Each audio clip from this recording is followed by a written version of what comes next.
It was unbelievable. Something we haven't seen before. I was just, as soon as we hooked the second one, I was just stopping. And we were coming back and catching the two. I mean, there were so many fish that we knew we were going to get bit again. Yeah. So it wasn't even about maximizing every turn. It was just about seeing how fast we could actually catch them. Right. And get back out. Right. Saw sonar around 8 balls. And they're in a pretty tight little area. Like probably 1 square mile, I would say.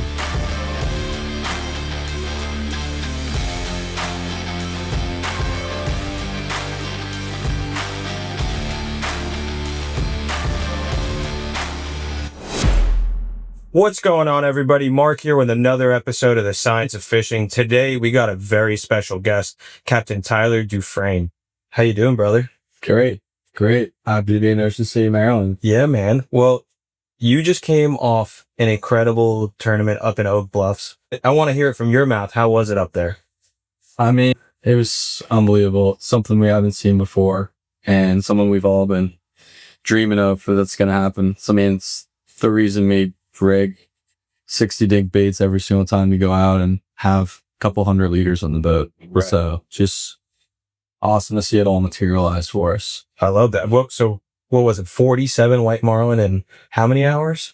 It's 47 whites. We got 39 the first day. And then we did the overnight. And we woke up early, trolling in the dark. And I think we were 8 for 15 the second morning. And then we had to pick up and start running at 9:50 in the morning to get back for the weigh-in. Yeah. So, I mean, it really kind of broke our hearts to leave. Yeah. We wanted to keep catching them. Right. Honestly. No, it makes sense. I mean, I saw the numbers that you guys were putting up. I got some videos from Rob and it looked incredible. I wish I was out there. I was actually at ICAST with, Captain Ray Roer. Yeah. I was talking to Ray and he was really upset he didn't get to make it out there. Uncle Ray, right? Yeah. Yep. Ray was texting us, calling us, and he was like, let me know how it is.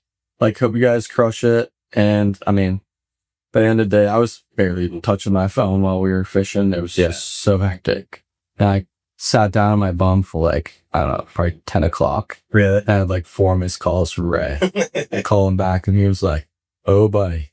He was like, that was a show. Yeah. Yeah. He got to watch it right there. I guess his booth at ICAST was right next to the SOC boats. Yeah. So he got a good view. Yeah, man. We were watching it from ICAST, which was awesome. And it was just incredible watching you guys put on work. How many fish, what was the most amount of fish you guys had hooked up at one time? Say we definitely hooked multiple quads. Okay. We might have hooked a 5-banger. I don't even know. Yeah. I was looking forward. But we hooked a bunch of quads. We caught, I think, 3 triples and a bunch of doubles out right now. But no, we never landed the quad. So as the captain and you're running the boat, man, what's going through your mind as you're hooking doubles, triples, quads, possibly a 5-banger? What is the next step for Tyler? What's going on? What wheels are spinning up there? Honestly, for me, I think we quickly realized that catching doubles was faster. Really? So I was just, as soon as we hooked the second one, I was just stopping and we were coming back and catching the two. I mean, there were so many fish that we knew we were going to get bit again. Yeah. So it wasn't even about maximizing every turn. It was just about seeing how fast we could actually catch them. Right. And get back out. Right.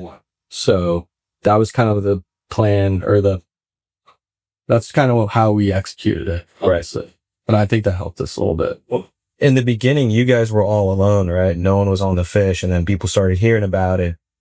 In your preparation, what were you doing? Were you reading ROF reports? Like, what was going on to be able for you to find those fish? Were they feeding on? What were they feeding on? What was happening, or what went on? So, yeah, I mean, we look at all the different websites, reports. I mean, ROFs definitely helps. They're a great service. Right. We have a couple other ones we use. And yeah, we saw there was a piece of water out there. We went to go look for it, and, we got in the area and we were sort of like, okay, this looks pretty good. Yeah. We got the first couple bites in the morning. It was a little slower. And then around 11 o'clock, I rolled into a little different piece of water And that's where we found it. And it was just, there was bait balls. They were feeding on the nose. Yeah.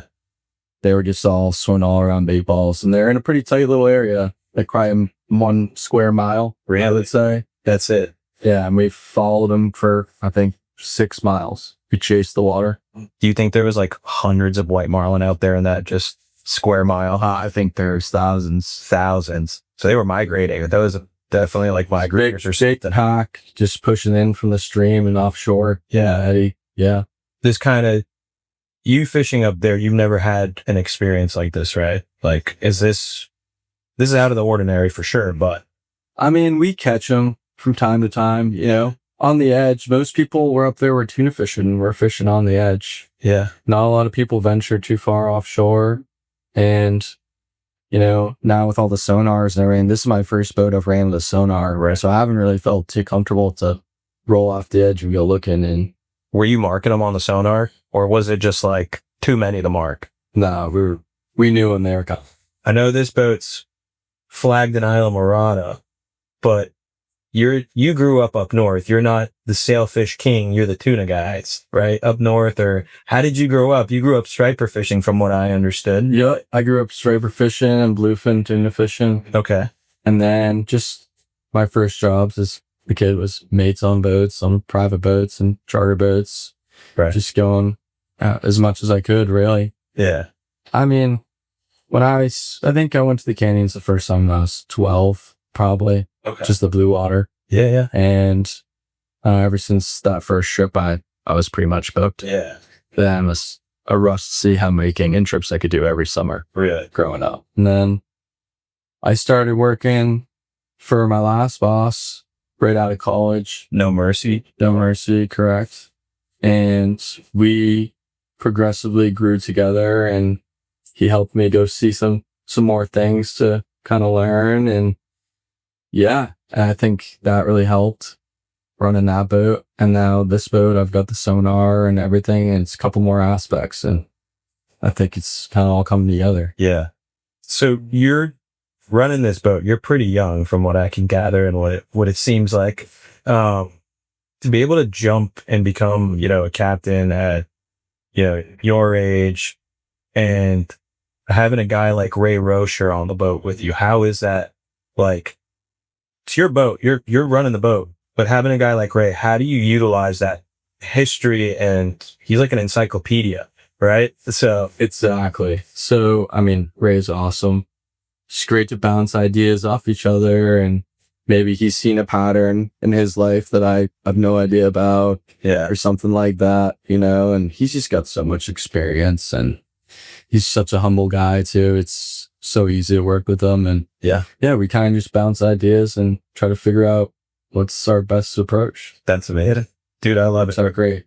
I love Ray. I love what he does. I'm down there in Miami with him, so I get to see him on the Miss Brit and stuff sometimes when we're out there together, and it's cool. I heard that there was a little bit of a mix-up. Someone thought he caught all those white marlin, and that got put out there, and it was supposed to be your name, but it got cleared up. I heard it got cleared up, right? Yeah, there's couple typos. Couple of typos. Ray, Tyler, right? Yeah, it's basically the same thing.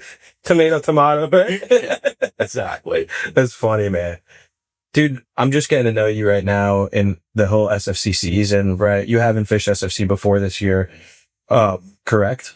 Or did you? We did on No Mercy a couple trips for Oak Bluffs. Right. You know? Right. So you got a little bit of exposure. Yeah. Now currently being immersed in it now for every tournament that, you know, you're on the tournament trail for the Atlantic division. How does it feel? What do you gather? You know, are you enjoying it? Talk to me a little bit about that perspective from a captain. I mean, it's definitely great to have an extra shot of money every week. Yeah. I'll tell you that. You know, smaller crowd, 6-7 boats, and kind of gives us another incentive. We might be out of the whole tournament, but we're in there on the SFC, so we're still grinding just as hard. Right. You know, it just kind of gives us, it's another game, you know? And it's been fun. It's been good. Have you enjoyed going all the way from, you know, South Florida, Bahamas, Charleston, moving your way up the coast? And how has that experience been for you? It's great. I mean, we usually do those kind of trips anyway. It's kind of usually the loop here.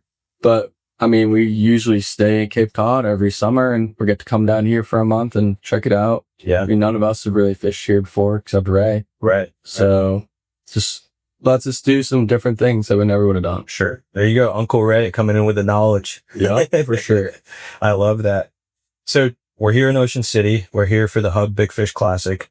What's your mindset going into this tournament? And, you know, whether it's the local tournament or the SFC side of things. So we're definitely going to be going for release division first. Okay. Yeah, for SFC.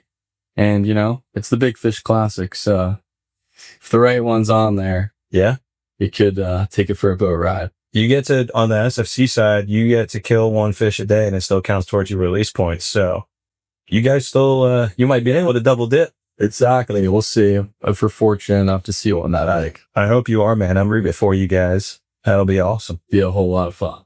Now moving forward, you guys are in the running to go to Cabo. You guys are right there. I think 1 and 2 with New Jersey, the Seabirds, Taylor Jean's the boat. Are you trying to, I mean, you're trying to go to Cabo, obviously, but thought process on winning, right? You want to win out the division, or do you want to just get to Cabo, or what's the goal here? Honestly, been just taking it one tournament at a time. Yeah. Let's win this one. Right. And we'll figure out where the chips fall. Right. Yeah. I like that. Focus at what's at hand right now. I mean, either way, you still want to be in first. Though. Yeah. So we want to go to Cabo. Yeah. I'd love to see you guys there. Rob came last year and we had a blast. Yeah. So that's good. I hope you're there, brother. It'd be a lot of fun for sure. Yeah. Fish them.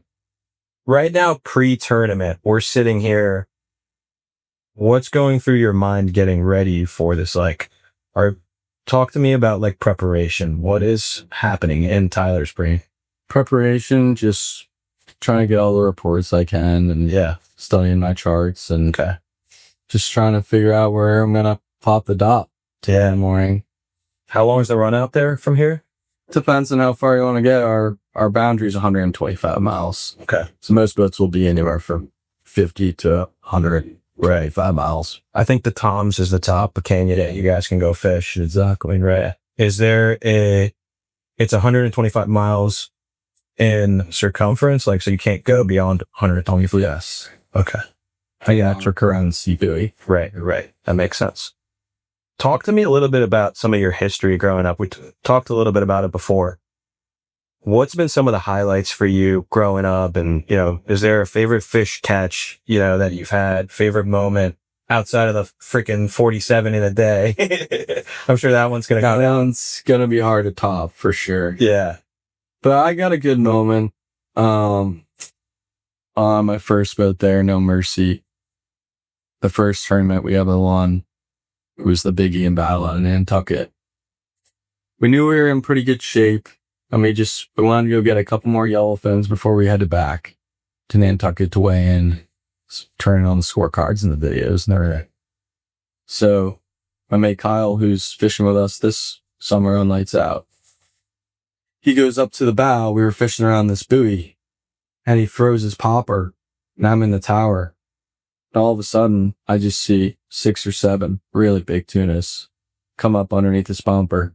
I said, "Hey Kyle, get ready." Next pop, 200-pound bigeye comes up and smokes his popper. Really? And he sets the hook on the thing and the thing just dumps straight down. We fought the thing for, 45 minutes. I'm sitting there biting my nails saying, "Hey, we got to leave, guys." It's already past my time of when I wanted to leave. I should have been running already. Right. So I'm like, we got to get this thing up. So they drag down and winch this thing up, put them in the boat. And before they even closed the door, I was up on plane. Really? I think I turned my scorecard in with 15 or 20 minutes to spare. Really? Something like that. And I don't know, that was just super. The picture of that big eye smoking that popper from the tower, I'll never forget that. Probably look like a bus, right? There was just 6 or 7 of them down there, and one just came out and ate it, and he flared his gills and shook his head, and I could see the popper down the hatch and just straight down the bottom. Yeah. It's really cool. That's pretty incredible. Really usual. You won the tournament with that fish? Yeah. Well, he put us over the edge for sure. Right. I don't even think we actually needed it. Yeah. But I mean, we felt like we needed it. Yeah. And we felt really good about it after. I'm sure. I mean, big fish like that is awesome. Yeah, exactly. I love that. So did you grow up, canyon fishing? I grew up in New York. So we go out to the canyons and stuff, mainly tuna, right? Mm-hmm. Is that what you put teeth on, or what did you do mainly? I mean, definitely. We always fish for the tunas first. Yeah. Middle of the day, we'll throw a couple plugs out or have some dink baits, but we weren't doing this whole dredge and teaser fishing. I was fishing on 32 topazes and 31 regulators and whatever I could get on. Right. But yeah, it was mostly sword fishing, tuna fishing, but occasionally we catch billfish and marlin. It wasn't until I started working on No Mercy where we really started targeting them then. Right. Yeah. Have you seen an increase, you think, in billfish up north? Or is it just that people are targeting them more? It's people are targeting them more with the sonars and everything. We're just learning more. It's not that many baits up there that really, honestly, are into the islands. Right. Everyone's into the tuna fishing. If you can get past that, and there's a couple unbelievable wild fishers up there. Yeah, for sure. Up sure. Well, Tyler, I don't want to take up too much of your time, man. I appreciate you sitting down with me on this beautiful boat, lights out. Yeah. Good luck running the boat tomorrow. You guys are going to do great, I hope. Knock on wood, wherever it is somewhere. But good luck, bro. Thanks for Thank you. Thanks for sitting down, man. Hopefully we have a great weekend. Yeah, for sure. All right, guys. Go check out SFC Sport Fishing Championship. Keep up with Lights Out. Keep up with Captain Tyler. We're going to have a great season finishing it off. See you guys next time.